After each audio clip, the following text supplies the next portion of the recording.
கூட அப்படி ஜாதி எண்ணத்தோட இருக்கவங்க இருக்காங்க. அதான் இருக்கிறாங்க. இது இருக்காம இருக்கணும்னா கண்டிப்பா வந்து நம்ம முதல்ல ஸ்கூல்ல வந்து சாதி சர்டிபிகேட் வாங்குறத வந்து நிப்பாட்டணும் சார். இப்போ ஒருத்தருக்கு வந்து ஜாதி காரணமா தான் கல்வி மறுக்கப்பட்டுச்சு. இது அவர் புரியாம பேசுறாரு. அந்த வாங்குற விஷயங்கள் வேற, படிப்புக்காக அந்த ரிலேட்டட் வேற. இல்ல அது அவர் அதை சொல்லல. ஏன்னா ஸ்கூல்ல நிறைய இன்சிடென்ட் நடந்திருக்கு. பசங்களுக்குள்ள அந்த ஜாதி கயிறு கட்டிட்டு நீயானாலும் அது ஒரு டிபேட்டாவே வந்துச்சு.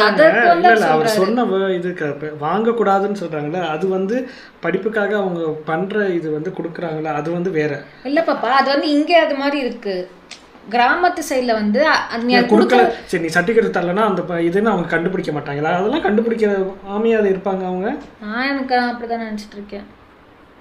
அதெல்லாம் கிராமத்து இங்கே எப்படி இருக்கு, மேபி அங்கே கிராமத்துக்குள்ளலாம் கொடுக்கணும்னு அவசியம் இல்லை, தெரிஞ்சிடும். ஆனால் இவர் வந்து அதை கொடுக்கலன்னா தெரியாமல் இருக்கும்னு நினைக்கிறாரு. அப்படிலாம் கிடையாது.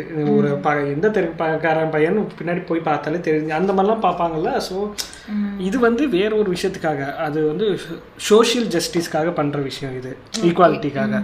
அதுவும் இதுவும் ஒன்றும் கிடையாது. நானும் இப்போ அவங்களுக்கு பிரதிநிதித்துவம் கொடுக்கணும். எப்படி கொடுக்கறது?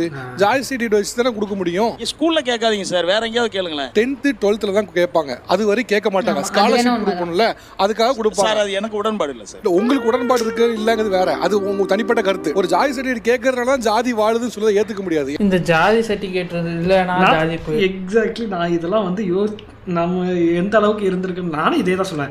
இதெல்லாம் இதை பற்றி பேசுறதுனால, இந்த சர்டிஃபிகேட் வர்றதுனால தான் இவ்வளோ பிரச்சனை. இது இல்லைன்னு வேணா நீ யாருன்னு எனக்கு தெரியாது, நான் யாரும் உனக்கு தெரியாது, நம்ம எல்லாரும் ஒன்றா இருப்போம் அப்படி அந்த மென்டாலிட்டிக்காக நானும் சொன்னேன். பட் ஆனால் இது எதுக்காக கிரியேட் பண்ணது, எதுக்காக இந்த கம்யூனிட்டி சர்டிஃபிகேட் ரெடி பண்ணி எதுக்காக பண்ணுறாங்கன்னா, இவ்வளோ நாள் அவங்க சோஷியல் இன்ஜஸ்டிஸாக இருந்ததை அவங்களுக்கான ஜஸ்டிஸை கொடுக்கணுங்கிறதுக்காக கொண்டு வந்த விஷயம்.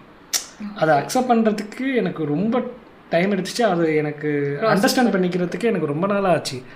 இவ்வளோ இது பேசுகிற நம்மளுக்கே இவ்வளோ ஆகிறப்ப நம்ம பேரண்ட்ஸ் தாத்தா அவங்களுக்குலாம் ஆக்சுவலாக நம்ம ஃபாலோ பண்ணலை. ஆனால் நம்மளுக்கு வந்து எதுக்காக இதெல்லாம் இருக்குன்றது தெரியல. அதுதான் பிரச்சனை. நம்ம வந்து அது ஃபாலோ பண்ண கிடையாது. எங்களுக்கு அதில் வந்து எப்படி நாங்கள் 2 பேருமே ஈவன் பேசிக்க மாட்டோம். அது வந்து கேஸ்ட்டை பற்றி இல்லை அதை பற்றி ஒரு இது கூட டிபேட்டோ இல்லை ஒரு கருத்து கூட நாங்கள் 2 பேருமே பேசிக்க மாட்டோம். ஆனா எங்களுக்கே வந்து அந்த இது தெரியல, எதுக்காக இந்த சர்டிஃபிகேட் வச்சிருக்காங்க. இது இருக்கனால தான ப்ராப்ளம். நான் வந்து யோசிச்சுட்டு இருக்கேன். அதாவது வந்து ஒரு ஃபேமிலியில் ஒருத்தங்க வந்து கவர்மெண்ட் ஜாப் எடுத்துக்கிட்டாங்கன்னா அதோட அவங்களுக்கு வந்து இதை ஸ்டாப் பண்ணணும், அதுக்கப்புறம் அந்த பெனிஃபிட்ஸ் அவங்க எடுக்கக்கூடாது, எதனால் எடுக்கிறாங்க அந்த மாதிரிலாம் நான் கேள்வி எழுப்ப இந்த ஒரு கட்டத்தில். பட்டு இது வந்து எதுக்காக பண்ணுறாங்கன்ற ரியாலிட்டி